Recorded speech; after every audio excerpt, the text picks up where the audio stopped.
Hello everyone, if you wanted to know how you can enable all logical CPU cores on your computer, then you have come to the right place because in this video I'm going to show you how easy it is to enable all of the logical CPU cores on your computer easily. So first off, what you're going to do is you're going to open up your start menu and you're going to write here MSConfig.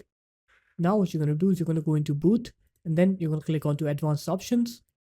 After that, you're going to click onto number of processes here, and then you're going to click onto this drop down menu, and then you're going to click onto the last number that's shown here. So 12 for me. It can be like 6 or 8 or even 16 for you, depending on your CPU. After that, you're going to click OK. Now what you're going to do is you're going to click onto apply and then OK. And then you're going to go ahead and restart your computer.